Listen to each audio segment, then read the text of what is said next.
السلام عليكم، عاملين ايه؟ يا رب تكونوا بخير. كل سنة وانتم طيبين. عيد سعيد عليكم وعلى الأمة الإسلامية جميعا بخير. النهاردة بقى هنعمل طاجن البامية باللحمة بمناسبة طبعا العيد. حاجة كده من الآخر. طعم البامية رهيب وفي نفس الوقت هيبقى مريح وخفيف على المعدة، والطعم في حتة تانية. طعم وريحة رهيبة. أوعدكم لو جربتوا طاجن البامية بالطريقة دي هيبقى إدمان بالنسبة لكم، مش هتعملوا غيره.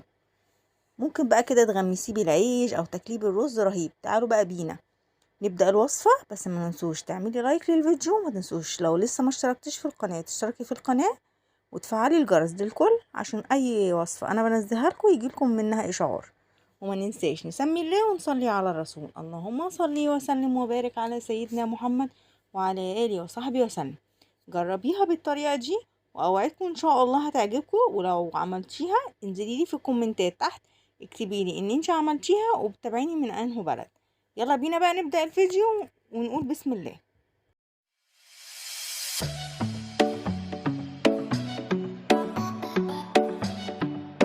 اول حاجة كده زي ما انتم شايفين البامية بتاعتنا خضرة طازة. طبعا احسن حاجة ان هي تكون طازة ما تكونش مفرزة. هنغسلوها كويس طبعا زي ما انتم شايفين، وهوريكم دلوقتي هنقمعوها ازاي للبنات اللي طبعا اول مرة تخش المطبخ ومتعرفش تقمع. بصوا احنا بنقمعه، بنشيله الجزء اللي فوق كده على شكل دائري ونشيل الجزء اللي تحت. طريقة سهلة قوي وبسيطة. طبعا لو فيها شوك من الحروف بتبدأي تشيليها براحة بالسكينة. بس هي ما فيهاش شوك اللي انا جايباها، فانا بدأت اقمعها زي ما انتم شايفين. طبعا هنعملوها بشوربة، ما عندناش شوربة هنعمل لها شوربة. يلا بينا نعمل الشوربة بتاعتنا. اول حاجة هنجيب اللحمة اللي عندنا سواء ضاني او لحمة بقري عادي، وهنجيب قطع ليا.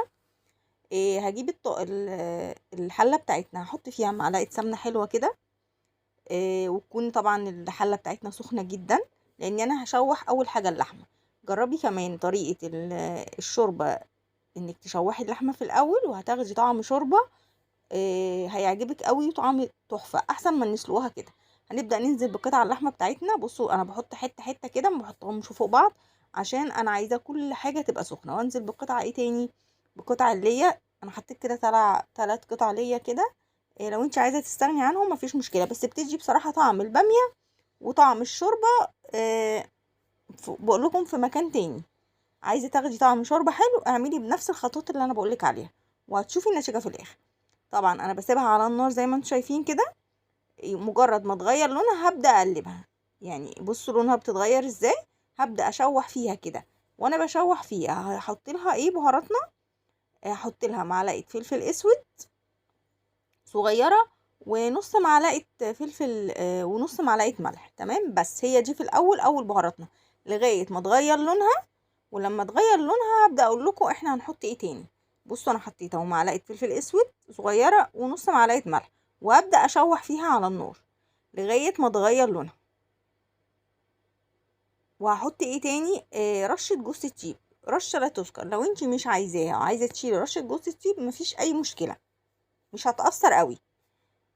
بس انا بحس يعني بتدي طعم، بس انا حطيت رشه بسيطه قوي. بصوا هنبدأ نشوح فيها كده زي ما انتم شايفين.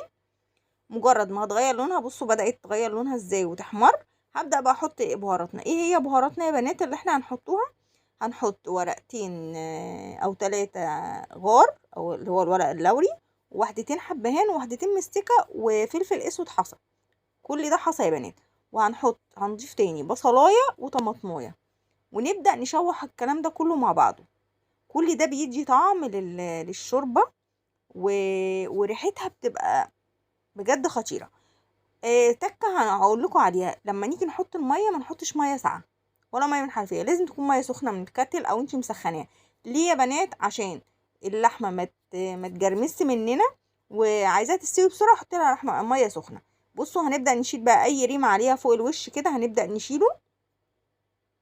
تمام، زي ما انتم شايفين كده هنعمل شو.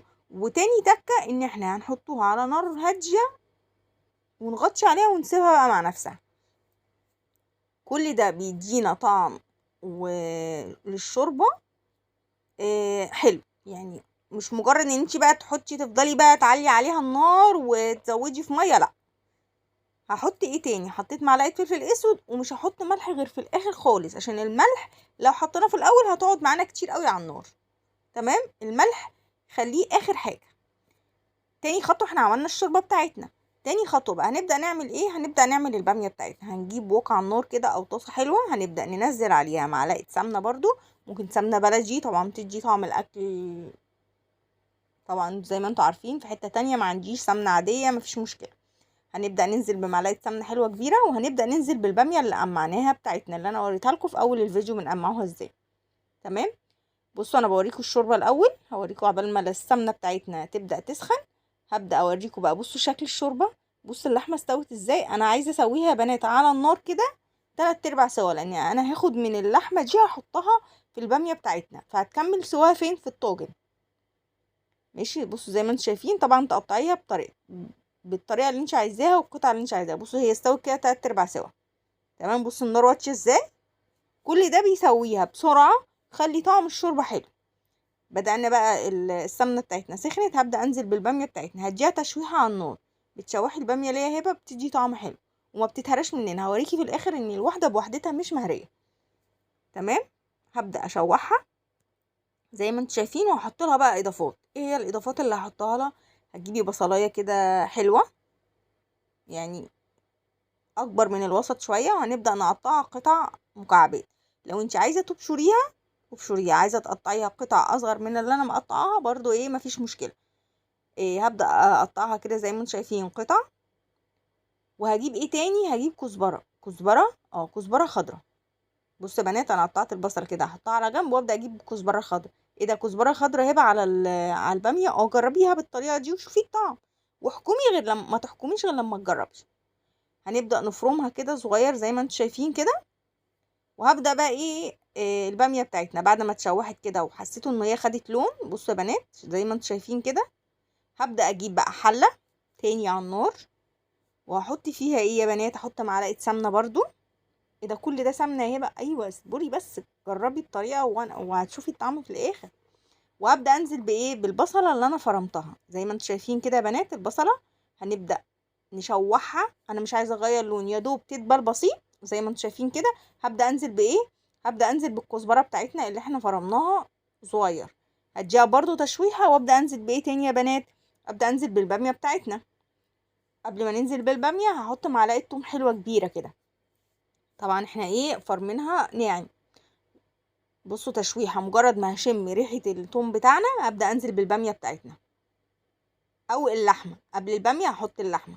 بصوا هديها برضو ايه تشويحه كده، يبقى الباميه تاخد من طعم البصل سوري اللحمه تاخد من طعم البصل ومن التوم ومن الكزبره. وابدا انزل باخر حاجه ايه يا بنات؟ الباميه بتاعتنا زي ما شايفين. برضو اشوحها، وبعد كده احط عليها معلقتين صلصه، برضو اشوحها، وانزل علينا بالطماطم بتاعتنا. طماطم طبعا تكون مضروبه في الخلاط او في الكبه بتاعتنا او بالهاند بلندر براحتكم بقى. اهو زي ما انتم شايفين اهي معلقتين الصلصه، وابدا انزل بالايه؟ بالطماطم بتاعتي. ليه ما حطيتش معلقتين صلصه؟ بتدي برضو طعم حلو، بتدي لون حلو. وهبدا اسيبها على النار يا بنات 3/4 سوا برضو. الباميه تستوي 3/4 سوا. وبقى بصوا هزودها بايه؟ مش بزودها بميه بقى، هزودها بالشوربه اللي احنا عملناها. بصوا هحط لها كام كبشه شوربه كده، كبشتين 3. بصوا زي ما انتم شايفين القوام، انا عايزه القوام كده. وهبدا اسيبها احط لها معلقه فلفل اسود صغيره، واظبط الملح بتاعنا بقى عشان انا ما حطيتش ملح في الشوربه. تيجي تزودي الملح بتاعنا تظبطيه، وتبداي بقى تسيبيها على النار كده تكتك شويه لغايه لما تحسي ان الباميه يعني ايه داخله على السوا. وانا ضفت لها كمان مكعب ماجي او مكعب مرق.